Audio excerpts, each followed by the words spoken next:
겟세마네 동산에서 기도를 마치신 예수님께서 제자들과 말씀하시고 계신 동안에 12제자 가운데 하나인 유다가 옵니다. 예수님은 유월절 만찬 중에 너희 중에 한 사람이 나를 팔리라 이렇게 가슴 아픈 예고를 하셨는데 바로 지금 이 예언의 말씀이 이루어지고 있는 것입니다. 역사적으로 수많은 지도자들이 측근들에게 배반을 당했죠. 대표적인 사람이 로마의 율리우스 카이사르, 우리가 영어식으로 발음하면 시저인데, 시저는 양아들처럼 여겼던 브루투스의 칼에 죽임을 당하면서 그 유명한 말을 했죠. 브루투스 너 맞아. 배반의 순간까지 참아 자식같이 여겼던 그가 배반할 줄을 몰랐던 것입니다. 그러나 여러분, 예수님은 유다의 배반으로 인해서 어쩔 수 없이 고난과 죽음의 길을 가신 것이 아니라 자신의 뜻과 의지대로 그 길을 가셨습니다. 아멘. 유다는 성전 경비병들과 공의 직할 군사들을 대동하고 나타났습니다. 그들의 손에는 칼과 몽둥이가 들려 있었습니다.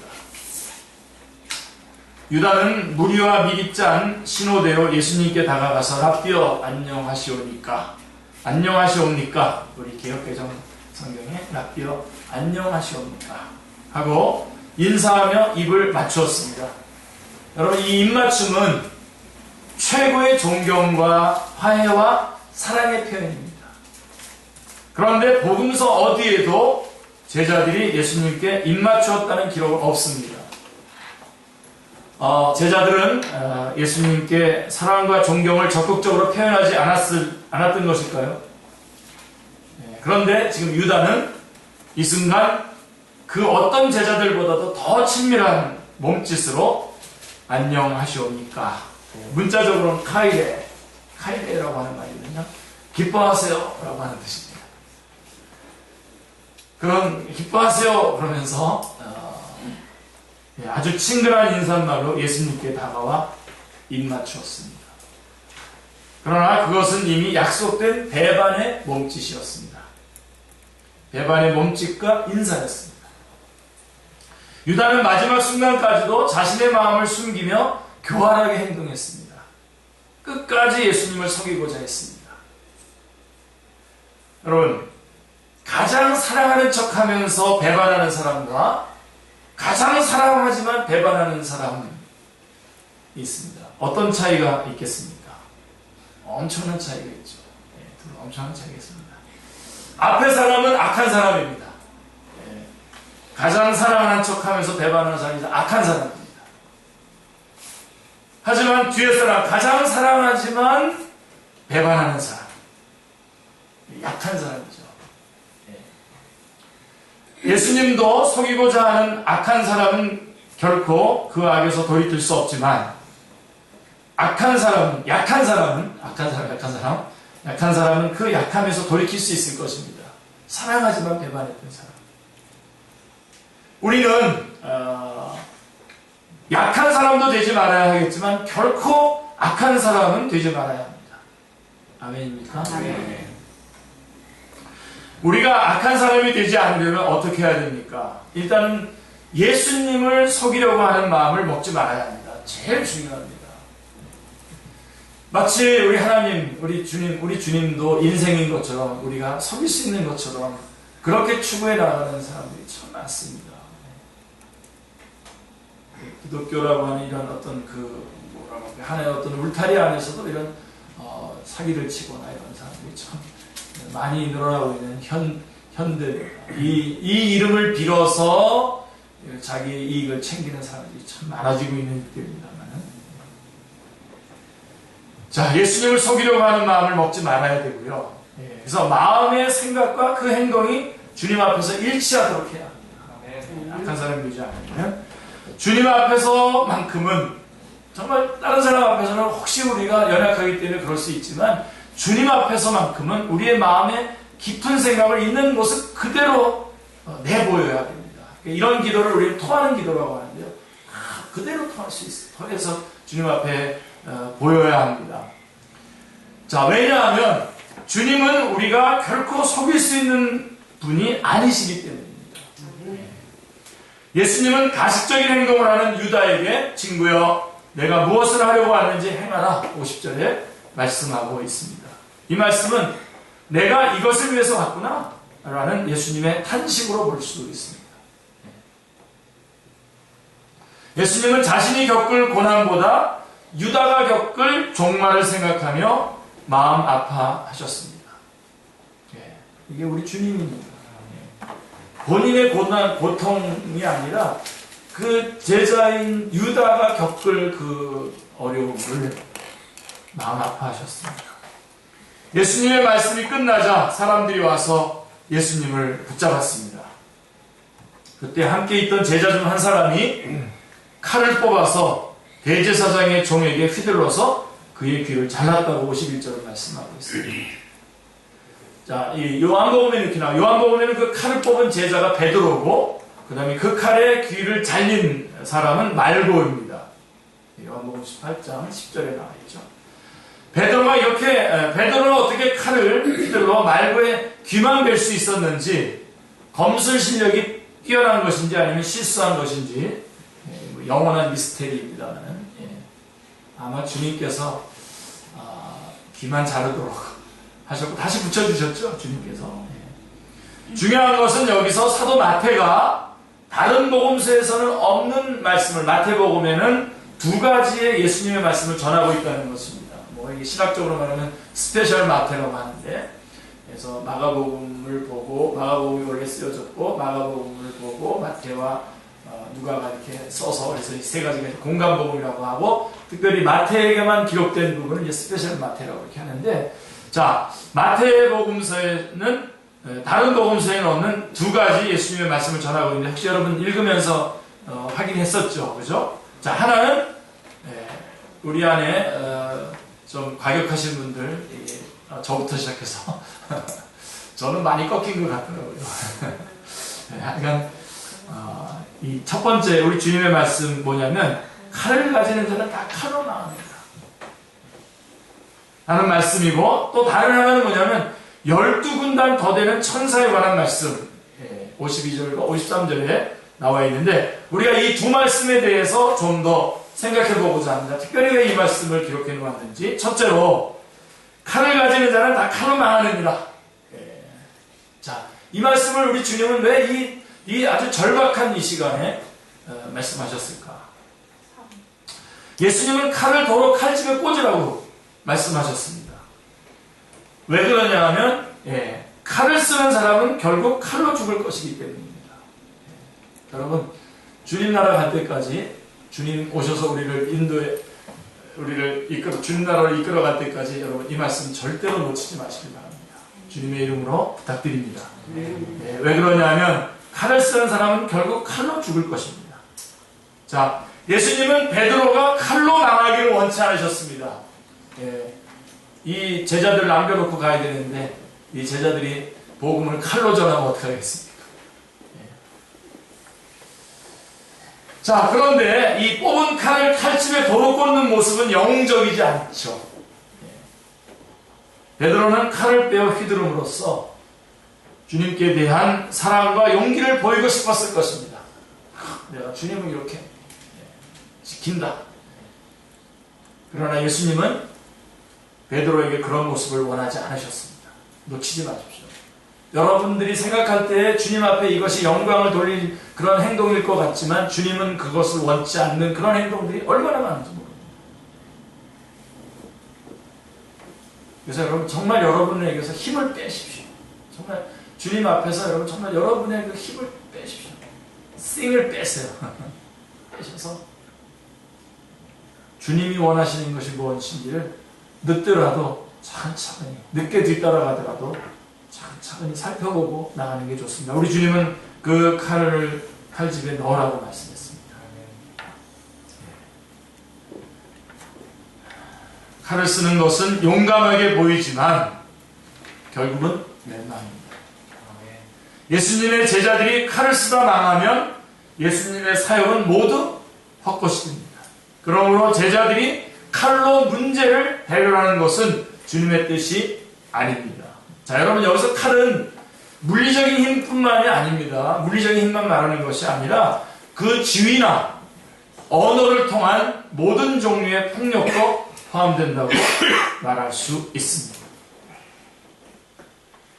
억울한 일을 당할 때에 칼을 뽑아 휘두르고 복수를 하면 속이 시원할 것 같죠. 하루에도 여러분 한두 번씩 불끈불끈 그러지 않습니까? 특별히 여러분 운전하시거나 그러시면 더 그럴 때가 있겠죠. 대신 칼을 도로 꽂고 무기력하게 체포되는 것은 원통한 일입니다. 그러나 예수님은 어떤 경우에도 칼을 사용하지 않으십니다. 하나님의 방법이 아니기 때문에 우리 그리스도인이 다른 게 뭡니까? 이게 다른 겁니다. 그리스도의 제자가 다른 게 뭡니까? 그것이 아무리 내가 내 힘으로 할 수 있는 것이 있다고 하더라도 얼마든지 내가 그것을 처리할 수 있는 그런 능력과 그 분노를 터뜨려도 정당한 어떤 정당성이 있다고 하더라도 그것이 하나님의 방법이 아니면 하나님의 방법이 아니기 때문에 포기하는 것이죠. 다시 한번 여러분들이 하나님을 사랑하신다면 하나님의 방법도 사랑하시길 바랍니다. 대부분 우리들의 문제가 되는 부분은 하나님은 사랑하는데 그래서 구체적으로 하나님께서 이런 방법들이 옳은 방법이다 라고 제시하면 그게 자기에게 맞지 않으면 그 방법을 취하지 않죠. 그리고서 나중에 다 정당할 거예요. 이미 사고는 다 터졌고 그것 때문에 많은 사람이 지금 주님 앞에 돌아오는 길들이 막혀버렸는데도 칼로 얻은 권력은 모두 칼로 나갑니다. 이것은 역사가 잘 보여줍니다.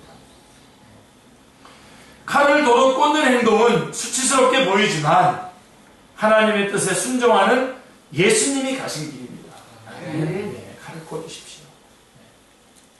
여러분 가운데 혹시 지금도 혹시 누군가를 겨루고 계신 분들이 있으면 꽂으십시오. 그러므로 제자인 우리도 칼을 뽑아 휘두르지 말아야 합니다. 설사 칼을 뽑았다고 하더라도 다시 칼집에 꽂아야 합니다. 아멘. 네. 힘으로 대항하지 않는 것이 하나님의 방법이기 때문입니다. 그리고 두 번째 특별히 마태가 기록하고 있는 말씀이 뭐냐면 12군당 더 되는 천사들. 자, 예수님은 하나님 아버지께 구하여 능히 천사들의 지원을 받으실 수 있으신 분이십니다. 한 군단은 6,000명이죠. 예. 저는 방위군 출신이라서 잘 몰라서 찾아봤습니다. 자, 6,000명이니 12군단이면 얼마겠습니까? 72,000명의 천사부대입니다. 그러니까 여러분 이게 무슨 뜻이겠어요? 12군단이라고 하는 것은 모든 천사들을 다 동원하실 수 있다는 겁니다. 모든 천사를 말하는 겁니다. 72,000 천사가 아니라 모든 천사. 그래서 모든 천사들을 다 불러 모을 수 있는 그러한 능력이 우리 주님에게 있다는 것입니다. 여러분 열왕기하 6장에 보면 이제 열왕기 상하, 열왕기 상, 열왕기 하 이제 열왕기 상에서 이제 엘리야, 그다음에 열왕기 하에서는 이제 아람 군대가 이렇게 쳐들어와서 엘리사의 모습이 나오는데요. 아람 군대가 북이스라엘에 쳐들어온 이야기가 나오죠. 그러니까 아람 왕은 가만히 보니까 이거 뭐 자신이 어떤 작전을 뭐 피기만 하면 벌써 엘리사가 이쪽에서 다 알아요. 다 간파해가지고 다 알아버려요. 그래서 안 되겠다. 이거 엘리사 먼저 죽이고 엘리사부터 제거하고 뭐 전쟁을 해야 이길 수 있겠다. 그래가지고서 그냥 엘리사가 사는 곳에 군사를 보내서 밤에 그 성을 에워쌌습니다. 엘리사의 그 시종이 아침에 일찍 일어나 바깥으로 나가보니까 아람의 기병대가 온 성을 에워싸고 있었습니다. 굉장히 두려웠겠죠. 그죠? 그래서 엘리사에게 보고를 했죠. 그러자 엘리사가 뭐라고 말했는지 여러분 아십니까?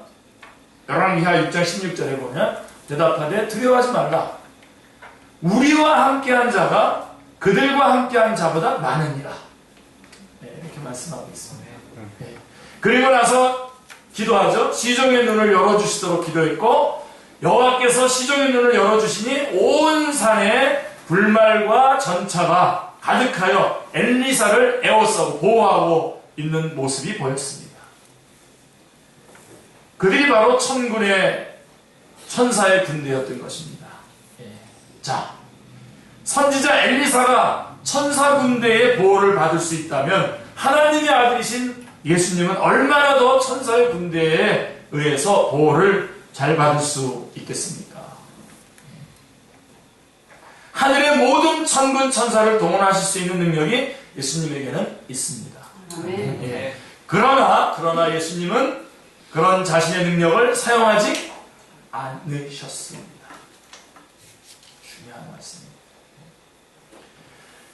자, 왜 안 사용했는지 이게 이제 오늘 우리가 붙잡고 들어가야 될 중요한 말씀입니다.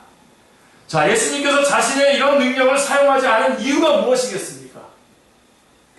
54절에 보시면 내가 만일 그렇게 하면 이런 일이 있으리라는 성경이 어떻게 이루어지겠느냐 하시더라. 눈물이 나고 막 이게 뭐 어쩔 수 막 이거 이 말씀 준비하면서 참 눈물이 납니다. 내가 만일 이렇게 하면 이런 일이 있으리라는 성경 말씀이 어떻게 이루어지겠느냐? 이게 주님의 삶의 장세, 모습입니다. 만일 그렇게 했다면, 그런 12군단이나 되는 그 천사들을 불러서, 천사들을 부를 수 있는 자신의 능력을 사용한다면, 예수님은 결코 체포당하지 않았겠지만, 동시에 어떻게 됐겠습니까? 하나님의 말씀도 이루어지지 않게 됐겠죠. 그러므로 예수님은 하나님의 말씀을 이루시기 위해서 그런 능력을 사용하지 않으십니다. 이어서 예수님은 자신을 잡으러 온 사람들에게 이렇게 말씀하십니다.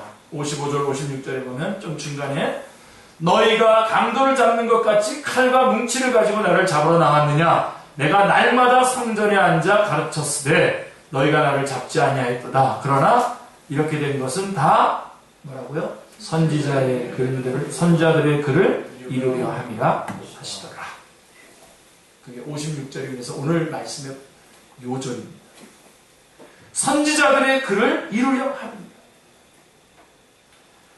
날마다 성전에서 가르치신 예수님께 선도되지 않았던 사람들이 이제는 강도를 잡듯이 칼과 몽둥이를 들고 왔습니다. 오늘날로 말하면 흉악범을 체포하기 위해 무장한 군인들이 동원된 것과 같습니다. 예수님은 전혀 강도 취급을 받아서는 안 되는 분이셨지만 마치 강도처럼 그렇게 체포되셨습니다. 이 모든 것은 구약의 선지자들의 글을 이루기 위해서 일어난 것입니다. 예수님은 자신의 죽을 운명을 피할 수도 있으셨습니다. 초자연적인 능력을 사용하여 저항할 수도 있으셨습니다. 그러나 이런 모든 기회의 능력들을 사용하지 않으셨는데 이것은 구약에 이미 예언된 이 일들에 대한 하나님의 뜻을 성취하기 위함이었습니다. 여기서 우리는 하나님의 말씀에 대한 예수님의 자세를 배우는 것입니다. 꼭 배우셔야 됩니다. 꼭 붙잡으셔야 됩니다. 이 고난주간, 이제 이번 한 주간 우리가 고난주간을 종료주일이라서 고난주간을 우리가 보낼 텐데 특별히 이 기간 동안에 왜 우리가 고난을 받아야 되는지, 고난의 여러분, 제가 언젠가 고난의 목록 바꾸기라고 했는데 우리가 고난을 받는 것이 우리들의 어떤 사사로운 일로 인해서 받는다면 그게 무슨 의미가 있겠습니까? 우리가 고난을 이 고난주간의 고난을 생각할 때 특별히 주님의 말씀을 이루기 위해서, 말씀하신 주님의 말씀을 이루기 위해서 당하는 고난으로 그 고난주간을 특별히 이 기간 동안에 그것을 정립하시길 바랍니다. 말씀을 예수님에게는 자신의 안전보다도 자신이 당하는 수치보다도 심지어 자신의 죽음보다도 하나님의 말씀의 성취가 우선이었습니다.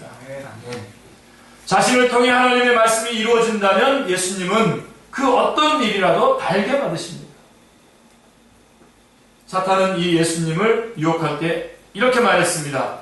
만일 하나님의 아들이거든 명하여 이 돌들을 떡덩이가 돌들로 떡덩이가 되게 하라. 마태복음에 있는 말씀으로 인용을 했는데요. 자, 이런 말입니다. 자, 당신이 하나님의 아들이라고? 하나님의 아들이라면 하나님과 같은 능력을 가지고 있겠네? 그런데 왜 이렇게 광야에서 굶주리고 있지? 얼마든지 당신의 능력을 사용해서 떡을 만들어 배고픔을 해결할 수 있을 텐데 한번 그렇게 해보지 그래? 이게 사탄의 예수님께 대한 요구인 것입니다. 유혹인 것입니다. 그러나 예수님 뭐라고 말씀하셨죠? 분명하게 말씀하셨죠. 사람이 떡으로만 살 것이 아니요 하나님의 입으로 나오는 모든 말씀으로 살 것이니라.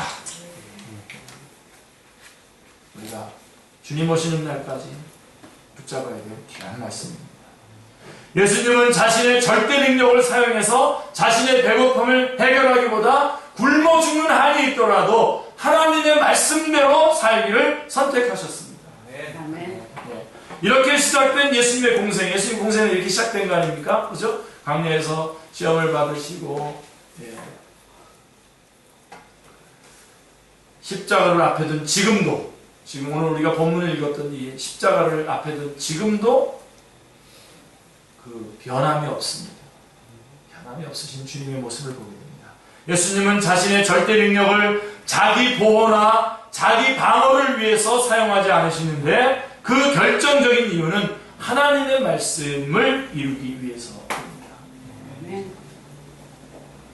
이 말씀을 제가 엄청 강조하고 있죠, 그죠? 근데 여러분의 아멘 소리는 좀 더 커지질 않는 것 같은 느낌이 드는데, 만일 우리에게 내 마음대로 원하는 것을 할 수 있는 길과 하나님의 말씀을 이루는 길이 있다면 우리는 어느 길을 선택할 수 있겠습니까? 쉽지 않습니다, 여러분. 네, 유혹이 될 것입니다, 분명히. 그러나 우리 주님은 분명하게 우리가 선택해야 할 길을 그분이 스스로 몸소 가셨습니다. 우리 주님은 와서 말씀만 나불나불 이렇게, 죄송합니다, 주님께 말씀만 나불나불 하신 분이 아니라 실제로 그렇게 살아가셨다. 그 길은 하나님의 말씀이 이루어지는 길입니다. 그 길이 비록 무력해 보이고 영웅 같지 않고 고난의 길이며 십자가의 길일지라도 하나님께서 허락하신 가장 선하신 길임을 믿기에 그 길을 선택하십니다. 우리는 이 예수님을 통해서 우리의 인생이 말씀을 이루는 인생이 되는 것이 가장 큰 복인 것을 확신하게 됩니다. 할렐루야, 할렐루야. 예. 우리가 이제 우리의 생애가 가장 복되다. 그건 어때서 복되냐? 말씀을 이루어가는 생이기 때문에 복된 것입니다. 말씀을 이루는 길은 자기 부인의 길입니다.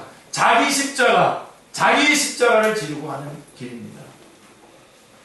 내 능력으로 해낼 수 있는 뻔한 길을 두고도 우리는 말씀을 이루는 길을 따라서 때론 돌아가기도 하고 어떨 때는 순교도 하는 것입니다. 그게 스데반의 모습입니다. 사람은 누구나 자기의 꿈, 자기의 야망, 자기가 원하는 것들을 성취하는 인생을 살기를 원합니다.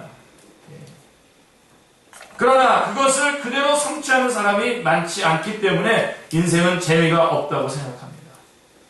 어떤 사람은 심지어, 혹시 우리 안에도 이런 지적을 받아야 될 사람이 있는지 모르겠습니다만, 어떤 사람은 심지어 종교나 하나님을 이용해서라도, 소위 그냥 기독교를 이용해서라도 자기가 원하는 야망을 이루려고 하는, 성취하고자 하는 사람.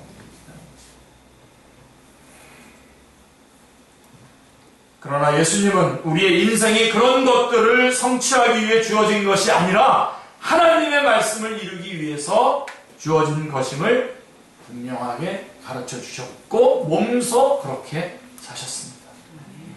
12군단이나 되는 천사를 불러서 얼마나 멋지겠습니까? 우리 주님께서 눈을 한번 12군단의 천사를 부르지 않더라도 그 눈을 한번 불하려가지고 빌라도 법정을 한번 째려봤다고 생각해 보세요. 갑자기 빌라도 법정이 그 밑에가 구멍이 나면서 싹 들어가고 덮이게 할 수 있는 그런 능력이 왜 우리 주님에게 없었겠습니까? 그렇게 하지 않으셨어요. 얼마나 멋있었겠습니까? 다 예수님을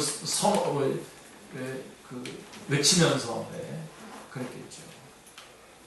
그러나 만약에 그랬다면 하나님의 말씀은 이루어지지 않는 거죠. 물론 예수님은 자신이 말씀 자체이시기 때문에 우리와는 질적인 차이가 있을 것입니다. 그럼에도 불구하고 우리가 예수님을 따르는 제자라면, 아멘입니까? 우리가 예수님을 따르는 제자라면 우리는 말씀을 이루신 예수님을 본받고 따라야 합니다. 네. 제자입니다. 말씀을 이루는 삶은 하나님이 우리에게 원하시는 삶입니다. 여러분, 주님, 저에게 원하시는 게 뭡니까? 이렇게 자꾸만 묻지 마시고 그냥 말씀을 순종하는 삶, 말씀을 이루는 삶을 사시기를 바랍니다. 네. 하나님이 우리에게 원하시는 삶은 우리가 계획하고 원하는 것보다 훨씬 더 좋은 결과를 가져다 줍니다. 믿습니다, 저는 이것을. 우리가 입이 닳도록 인용하는 창세기의 요셉, 그의 인생은 한마디로 말씀을 이루는 인생이었습니다. 삶이었습니다. 하나님은 그에게 꿈을 주셨고, 기억나시죠? 요셉에게 꿈을 주셨고, 그 꿈을 근거로, 그 꿈이 그에게는 말씀이었어요. 그 꿈을 이루어 주시기 위해서 그것을 근거로 해서 생명의 구원자가 되리라. 창세기 45장 5절, 7절, 50장 20절. 당신들은 나를 이곳에 팔았다고 해서 근심하지 마소서, 한탄하지 마소서. 하나님이 생명을 구원하시려고 나를 당신들보다 먼저 내보내셨나이다. 찾으셨으니까 계속 올려주십시오. 창세기 45장 5절, 그 다음에 45장 7절. 이렇게 나와 있고, 그 다음에 50장 20절에도 나와 있습니다.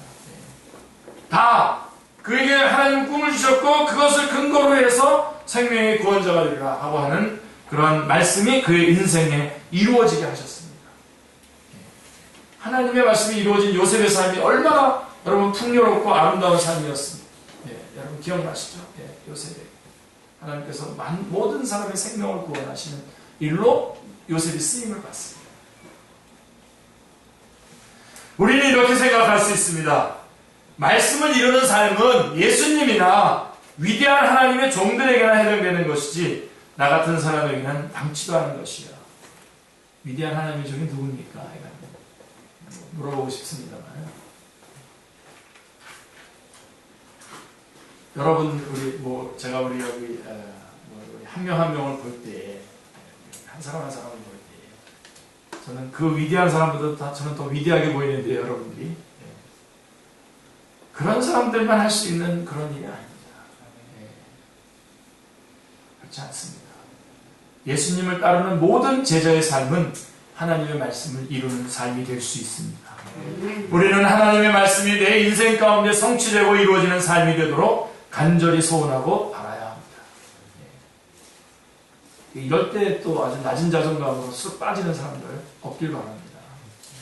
나 같은 게 그러면서 이럴 때 결정적인 순간에 나 같은 게 간신히 내가 주일날만 나오는 이런 나 같은 게 무슨 말씀을 이루는 삶을 살까 이런 말 하는 거 아닙니다. 그거 아시죠? 우리 개콘에서도 나오는 거 아시죠? 유단장인가? 그래서 막 뭐라고 말하면 그렇게 말하는 거 아니야. 그렇게 말하는 거 아닙니다, 여러분.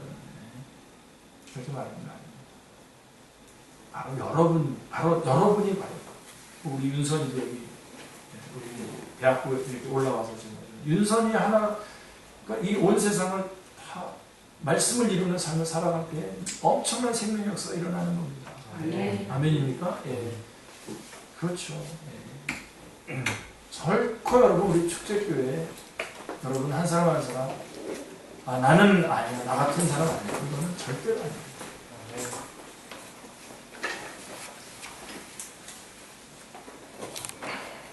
우리는 하나님의 말씀이 내 인생 가운데 성취되고 이루어지는 삶이 되도록 간절히 소원하고 바라야 합니다. 우리는 그 인생의 결과를 다 알 수 없습니다. 그 인생의 크고 작음을 다 알 수 없습니다. 그러나 하나님은 아십니다.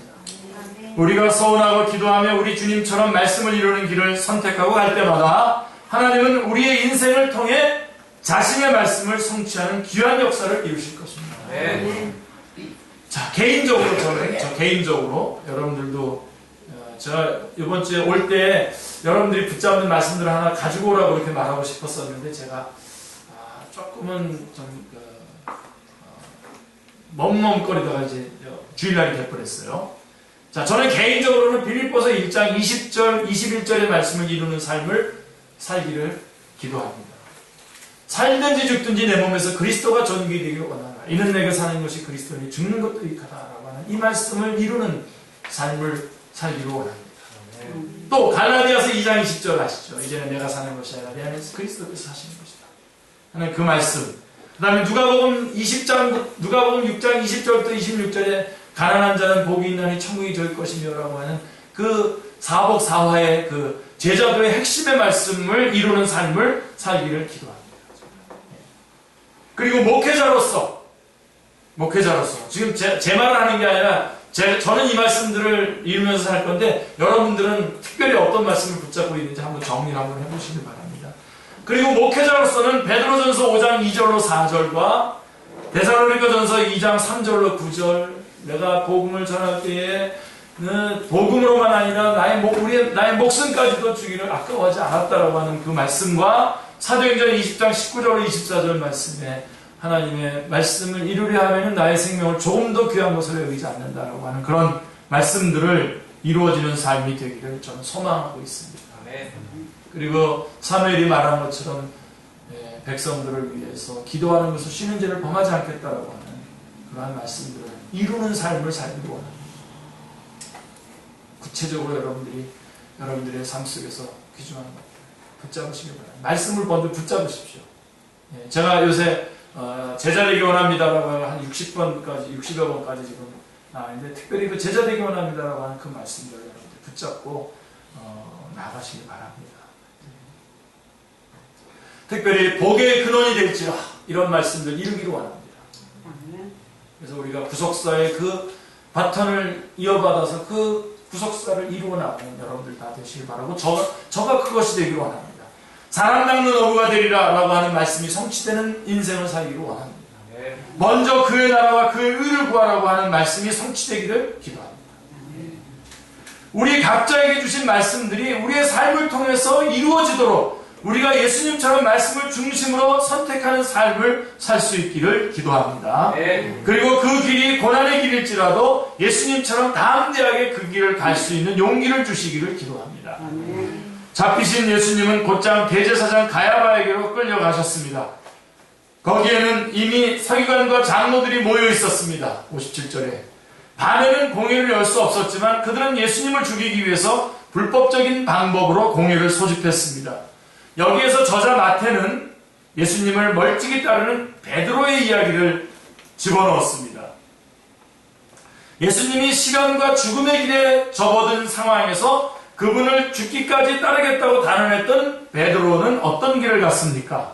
자, 본문은 시련 앞에 서 있는 예수님의 자세와 59절로 68절, 그 다음에 베드로의 자세 69절로 75절을 의도적으로 대조해 놓고 있습니다. 먼저 예수님의 태도는 어떠합니까? 온 공회가 예수님을 죽이려고 고소할 거짓 증거를 찾았습니다. 찾았다는 것은 아직 미완료 시제로서 지금 계속 찾고 있는 거죠. 예수님은 오랫동안 시달림을 당했습니다. 이런 노력에도 불구하고 제시된 증거는 모두 거짓 증거들 뿐이었습니다. 이 중에 한 가지 재미있는 증거는 거짓 증거지만 증거를 대는 것 중에 재미있는 증거는 예수님이 하나님의 성전을 헐고 3일 만에 다시 세울 수 있다고 말했다는 사실입니다. 두 사람이 이 증언을 했는데 여러분 유대인은 복수의 증언을 사용해야 합니다. 그러니까 두 사람의 확증만 있으면 사용을 위한 증언으로 인정을 했습니다. 민수기 3장 50절, 35장 50절, 30절, 신명기 10장 1절에 나와 있습니다. 성전에 대한 예수님의 말씀은 마태복음에는 없고 요한복음에 나오는데요. 2장 19절에 나타나는데 이 성전을 헐라 내가 사흘 동안에 일으키라. 자, 이 말씀의 참된 뜻은 옛 율법 시대가 가고 예수님이 성전 되시는 새 시대가 오리라고 하는 예언이었습니다. 그런데 유대인들은 이 말씀을 성전 모독으로 받아들여서 예수님을 고소했습니다.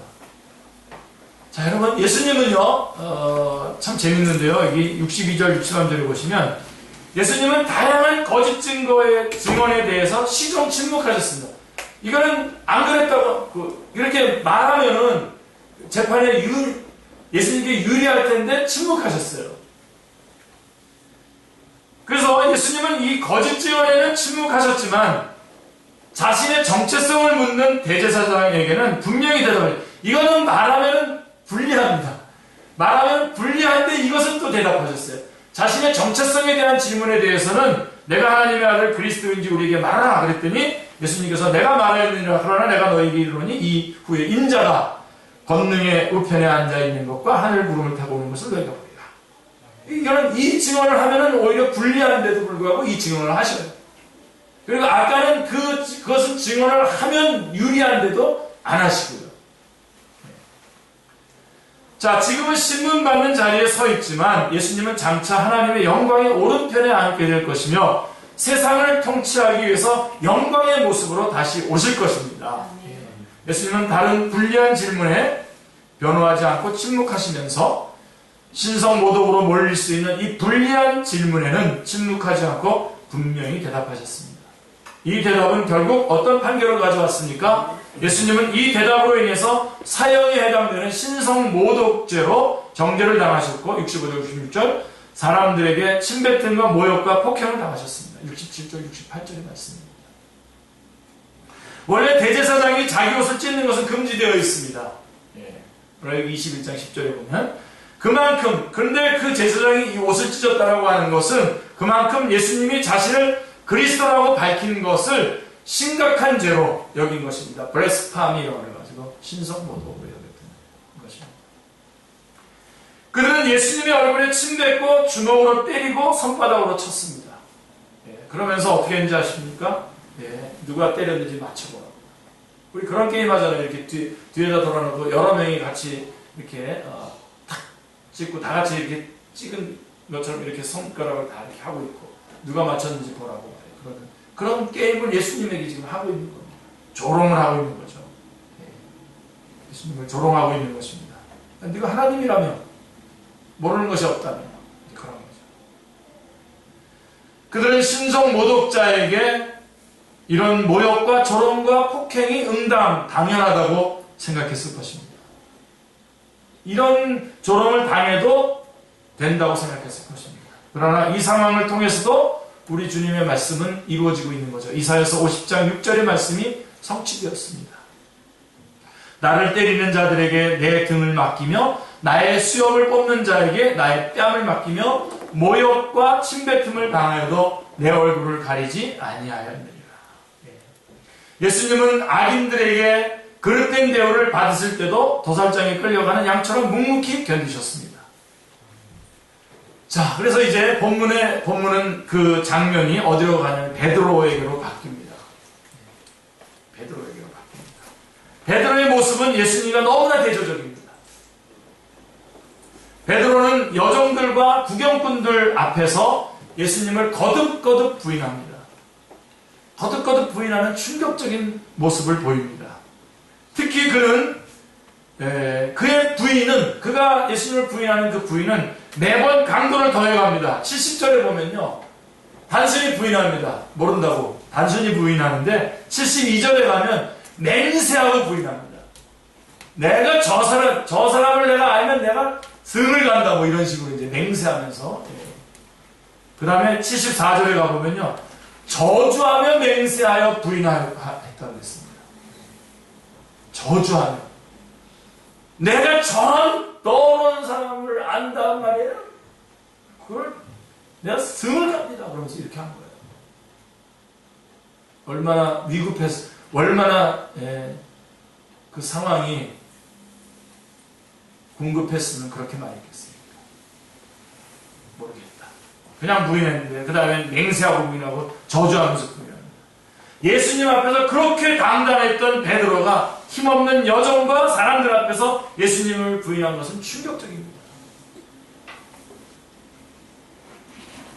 특히 저주하며 자신의 정체성을 부정하는 것은 내가 예수님과 같이 있었던 사람이라고 하는 것을 정체성을 부인하는 것은 곧 예수님께 대한 저주와 같은 의미이기에 더욱 충격적입니다. 성경이 베드로의 실패 사건을 이토록 낱낱이 기록한 의도가 무엇입니까? 아마도 그리스도이신 예수님의 모습과 죄인인 한 인간의 실존을 비교해 보이려고 하는 것이었어요. 것이 아닐까요?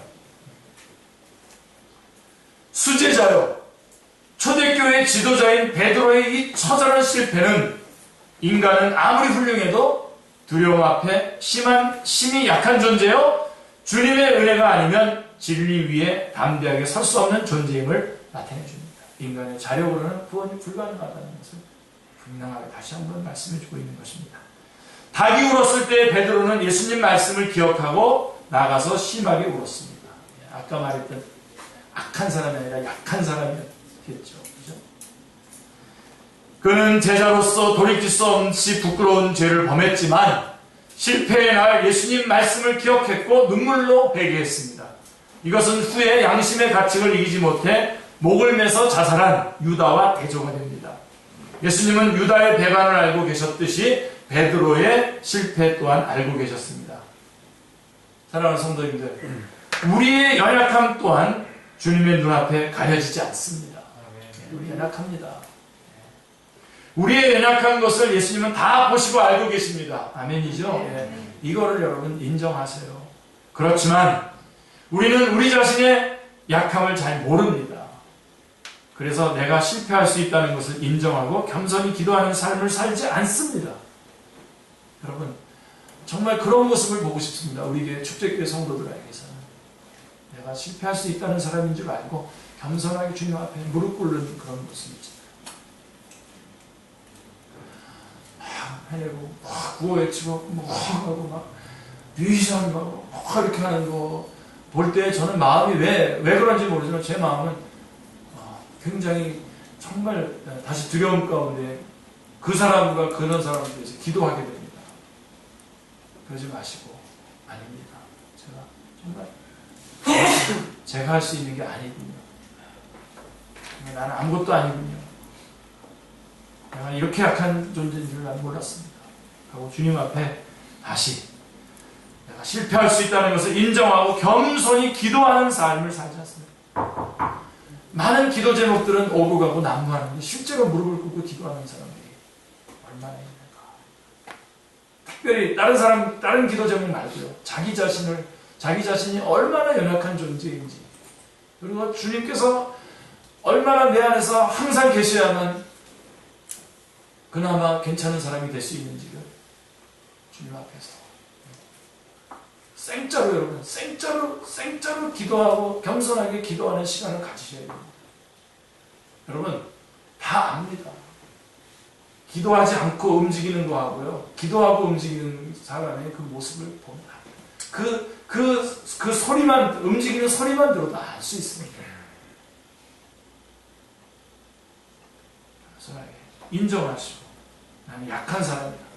아멘? 우리 약한 사람이다. 약하고 실패할 수 있어요. 그래서 주님 앞에 정말 숨죽이고 주님 앞에 다시 나가 겸손하게 기도하는. 그러니까 기도하지 않으니까 다시 넘어지죠. 넘어집니다. 자, 그럼에도 불구하고 예수님의 한없는 은혜가 있음이 우리에게 진정한 희망과 위로가 됩니다. 주님께서 우리를 다시, 우리는 범죄하고 넘어지고 주님을 부인하지만 주님은 모욕과 수치 앞에서 자신의 그리스도 되심을 부인하지 않으셨습니다. 아주 불리한 증언임에도 불구하고 너가 말하야 합니다. 네가 말한 대로 내가 바로 그 그리스도다라고 말씀하고 있는 것입니다. 이는 어떤 상황에서도 주님께서 연약하여 넘어지는 죄인들을 구원해 주시겠다라고 하는 분명한 선언이신 것입니다. 그러므로 실패의 날, 범죄의 날에 절망하여 목매달아 죽지 말고 주님 말씀 기억하고 회개하면 됩니다. 그래야 때 실패한 자도 그리스도이신 주님의 은혜로 다시 회복되고 베드로처럼 교회를 섬기는 충성된 지도자가 될 희망이 있습니다. 그래서 베드로에게 다시 찾아오시죠. 예수님께서 부활을 위해 찾아오셔서 내 양을 먹여라. 너가 나를 사랑하느냐? 그리고 내 양을 먹여라. 다시 회복을 시켜주십니다. 사랑하는 성도님들, 제자의 삶은 넘어지지 않는 삶이 아닙니다.